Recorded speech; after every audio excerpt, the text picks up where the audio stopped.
I'm gonna give you 5 reasons that you need to be excited for the upcoming Guardians of the Galaxy.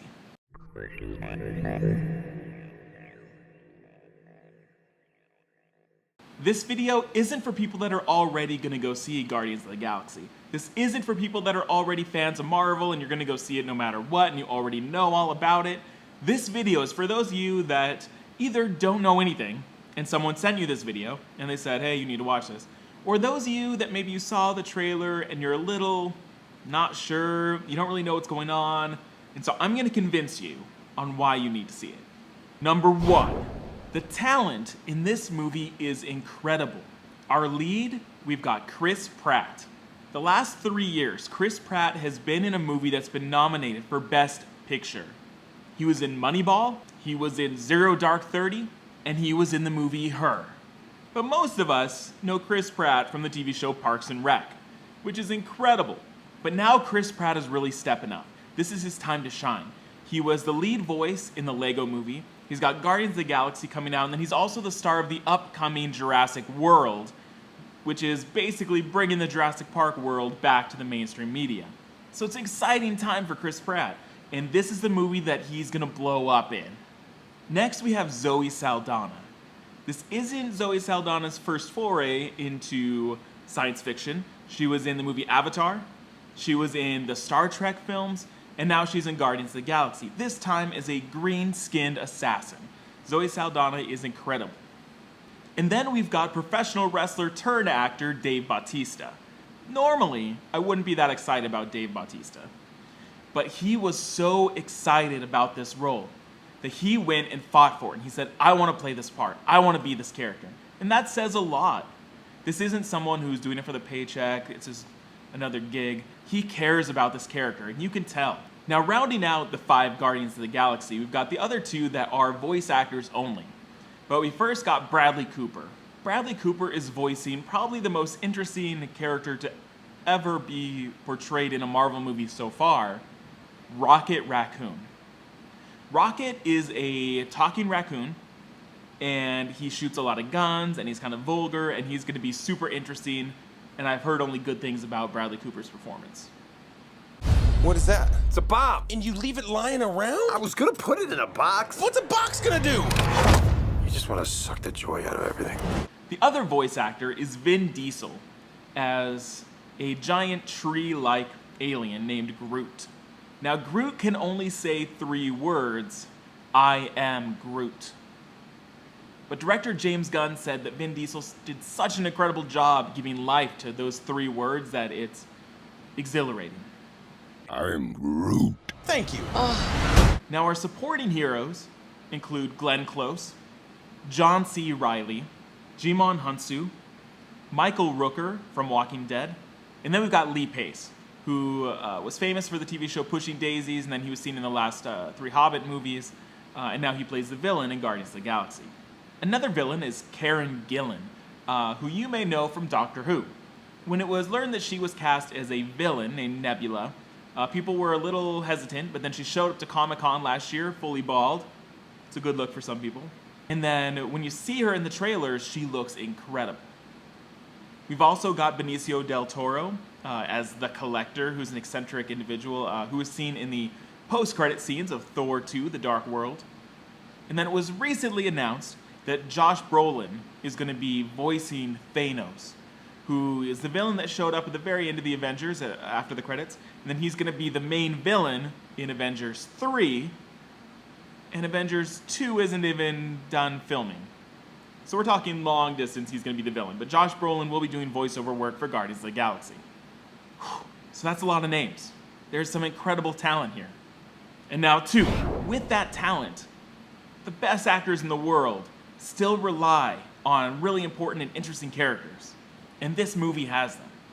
We've got Rocket Raccoon, who's a vulgar, talking raccoon who's just mad at the world, but his best friend is Groot, the talking tree. If you liked Lord of the Rings, and one of my favorite parts was in the Ents go to battle, right? Imagine this vicious warrior that's a tree and what he can do. Chris Pratt is playing Star-Lord, who's our hero, but he left Earth when he was just a child, and so he's kind of stuck in the 80s. So the entire soundtrack to the movie is from the 80s, like rock ballads. Zoe Saldana and Karen Gillan, both of their characters are somewhat adopted daughters of Thanos, who's the big bad villain. And so they're fighting for his love, essentially, and they're fighting for that place next to him. There are some interesting conflicts here in the story. And these are characters we've never seen before. This isn't, oh, I guess he's like a rich guy that builds technology, and that's how he's a superhero. This is a talking tree. The third reason, you may not know it by watching the trailers, but this movie is completely intertwined with what's called the Marvel Cinematic Universe. So if you liked Iron Man, you liked Captain America, everyone and their mom loved the Avengers, then you need to see Guardians of the Galaxy. This movie's coming out this summer, and the next summer is Avengers 2. So this is the last film. What happens here is no doubt going to impact Avengers 2, which most of you are going to go see. So why not see Guardians of the Galaxy?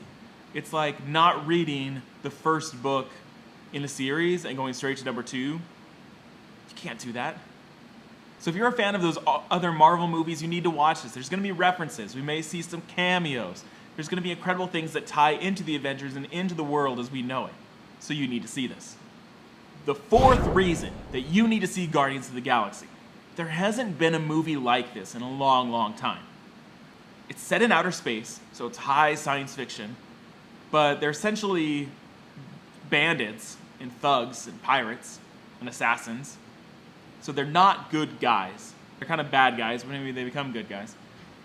But this movie is really unique.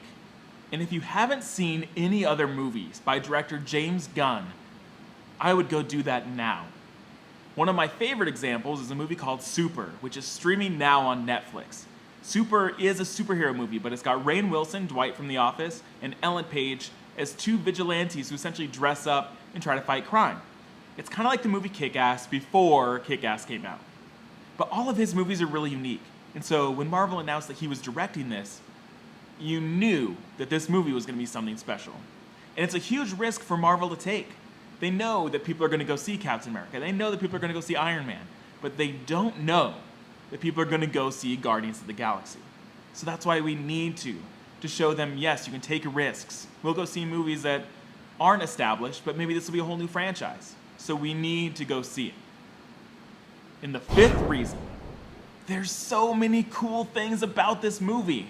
Talking raccoon with big guns, a giant tree flinging people around, some sort of prison break with all these crazy characters, spaceships, space battles, two assassins fighting each other, high-tech gadgets, some incredible fight scenes.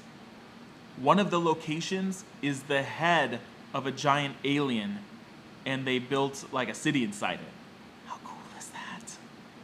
Now imagine all these cool things, but this is a Marvel movie, so we may someday see Star-Lord and Tony Stark in a conversation. We might see Rocket Raccoon on Captain America's shoulder as they fight. There's so many cool things here, and the coolness is only gonna get cooler. So that's the deal. On August 1st, Guardians of the Galaxy is gonna come out. August 1st, that's coming up. And we need to go see it. And we need to let Marvel know that we'll see movies like this. Go ahead, make some weirder movies, we'll go see them. Marvel knows what they're doing. I haven't been disappointed yet, and I trust them completely. So an opening weekend, go see Guardians of the Galaxy. If you want to see other movie reviews, video game reviews, other topics about Marvel, things that are happening, head over to imyourtargetdemographic.com to read all sorts of other stuff and subscribe to my channel to keep up to date with all the latest Marvel news. So thanks for watching.